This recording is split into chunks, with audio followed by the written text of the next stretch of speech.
Olá, irmãos, tudo bem com vocês? Seja bem-vindo para mais uma lição da Escola Sabatina. E hoje, o dia de segunda-feira, que vem trazendo como título Ouvindo um Sussurro Acima de um Grito. Por que segunda-feira trouxe esse título? Porque o texto base, que é Marcos capítulo 5, do versículo 1 ao 20, registra a história de quando Jesus, após ter atravessado o mar da Galileia, chegou na região de Gadara e ali veio de encontro a ele um homem endemoniado. E este homem prostrou-se aos seus pés e gritou em alta voz: Que queres comigo, filho dos Deus Altíssimo? Então a lição quer ensinar que, após o demônio ter gritado desta forma, quer dizer que Jesus ouviu o pedido de socorro daquele homem no seu subconsciente.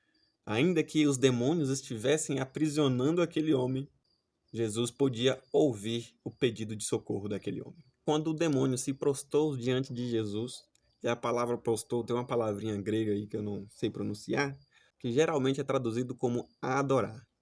E dessa vez o demônio não falou a seguinte frase, que é: Vieste nos atormentar antes do tempo?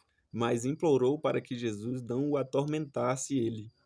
E então Jesus pergunta para o demônio qual era o nome dele. E então ele responde que era Legião, porque ali havia naquele homem muitos demônios. No Evangelho de Mateus diz que aqui havia 2 endemoniados. E agora, quem está certo e quem está errado?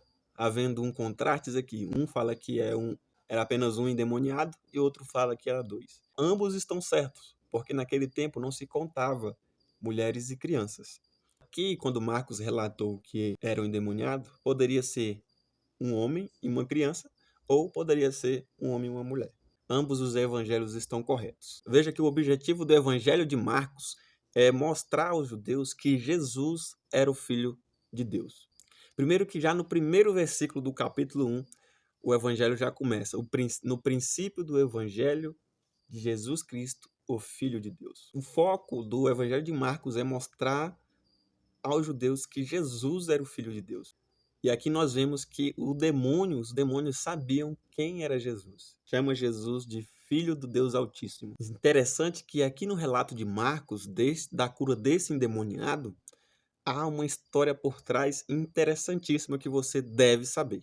Você sabia que no tempo do Império Romano, eles haviam uma parte de soldados que se chamavam legiões, que era a 10ª Legião Fretense. Essa legião fretense foi fundada pelo Octávio Augusto. Em homenagem a Júlio César, ele fundou essa legião de soldados romanos, que era chamada como a 10ª Legião Fretense. Essa palavra fretense, que vem do latim, que é estreito do mar, que era justamente onde esses soldados atuavam. E esses soldados, eles vigiavam no alto de montanhas, no alto de colinas. E os soldados, eles usavam um amuleto que era no estilo de um porco ou de um javali. Então, para onde eles iam, eles carregavam esses amuletos. E essa legião de soldados era composta por cerca de 3.000 homens.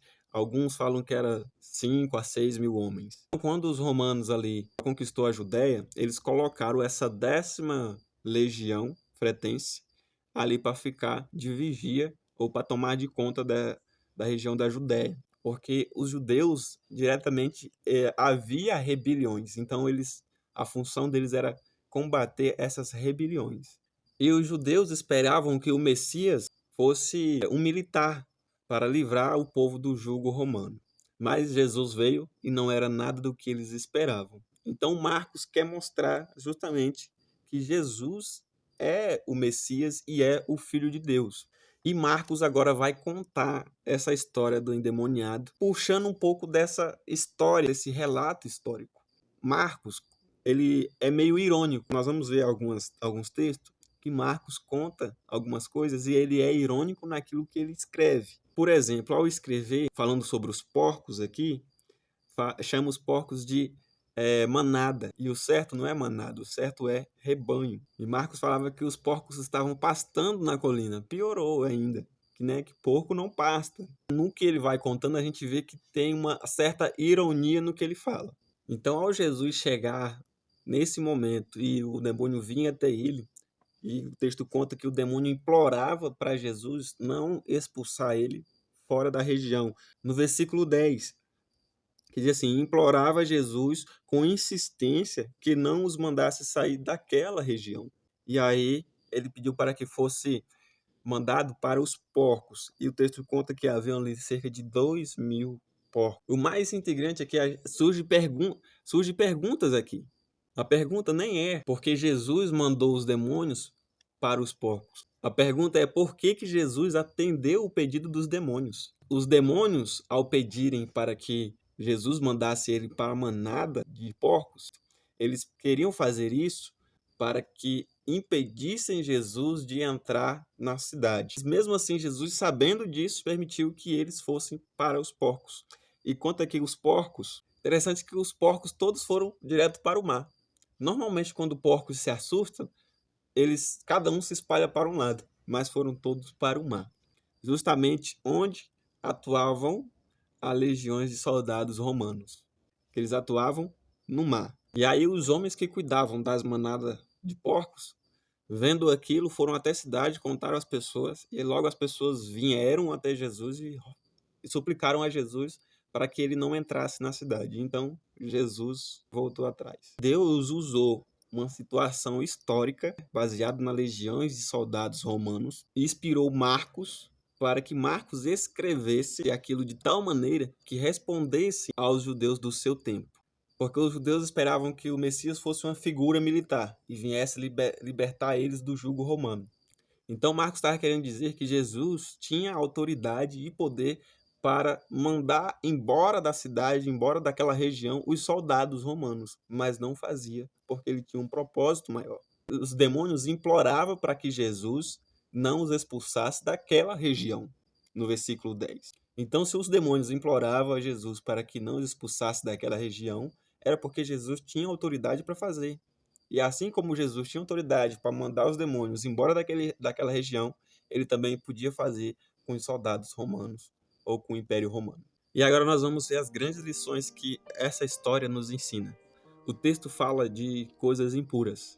O porco é impuro, de acordo com Levítico, capítulo 11. O homem vivia nos sepulcros. Tem a ver com reação com mortos, impureza, contaminação, e ele se cortava. Também tem a ver com impureza, o sangue. Ou seja, antes de conhecer Jesus, este homem estava totalmente impuro. Marcos, versículo 15, do capítulo 5, fala que quando as pessoas ouviram o que Jesus tinha feito e foram até ele, o texto fala que viram ali o homem que fora possesso de demônios, assentado, e fala assim, vestido e em perfeito juízo. Vestido. Em Lucas, capítulo 8, fala que este homem não usava roupas há muito tempo, o que significa que ele estava nu. Marcos fez a questão de colocar que ele estava vestido diante de Jesus, porque antes ele estava nu. O que eu quero dizer com isso? Nudez, de acordo com a Bíblia, significa impureza, assim como o vestir-se de branco significa pureza. Lembra do relato de Adão e Eva quando eles pecaram, comeram do fruto que Deus havia dito para eles não comerem? Logo eles perceberam que estavam nu, impureza, a nudez espiritual. E então Deus fez questão de fazer veste de peles para eles. Também significa proteção. Estar vestido é proteção. Este homem, antes de conhecer Jesus, ele estava nu, estava impuro. Mas após conhecer Jesus, este homem passou a se vestir. Agora ele não é mais impuro. Agora ele está purificado. Eu pergunto a você, qual é o seu estado hoje? Você está nu ou está vestido?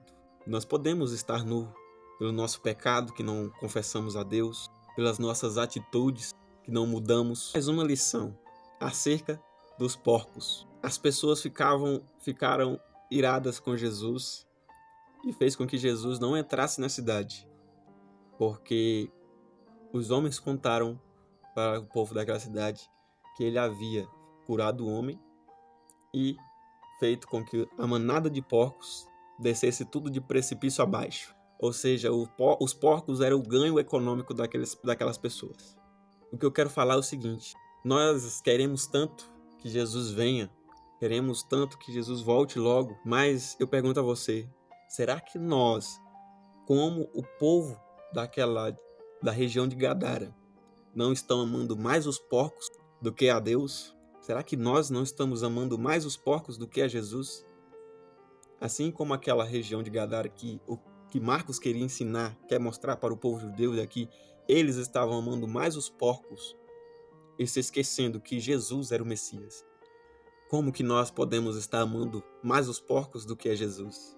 Nós podemos estar amando mais os porcos quando nós pensamos mal do nosso próximo, falamos mal do nosso próximo, e do nosso próximo eu digo do nosso irmão. Podemos estar amando mais os porcos quando nós focamos mais no trabalho ou focamos mais nas telas. Eu espero, irmãos, eu espero que nós não estejamos amando mais os porcos do que a Jesus. E hoje o mundo está repleto de pessoas assim. Pessoas que estão amando mais os porcos, não estão buscando a presença de Jesus. Então decida hoje se entregar a Jesus. Não há nenhum encontro com Jesus que não traga transformação. Assim como este endemoniado de Gadara, que teve a sua vida transformada, você também pode. Eu convido você para orarmos neste momento, agradecer a Deus pela palavra. Senhor nosso Deus, obrigado pela tua lição, pela tua palavra maravilhosa. Peço ao Senhor que envie o teu Santo Espírito a nós, para que nos inspire na tua palavra e guarde em nosso coração todos os teus ensinamentos. Cele, ó Deus, a tua lei em nossa mente e em nosso coração. Nos ensine a fazer a tua vontade. E, Pai, não permitais que nós amemos mais os porcos do que ao Senhor. Que nós possamos a todo tempo buscar o Senhor. Que nós possamos, Senhor, buscar por avivamento. Precisamos de um avivamento espiritual.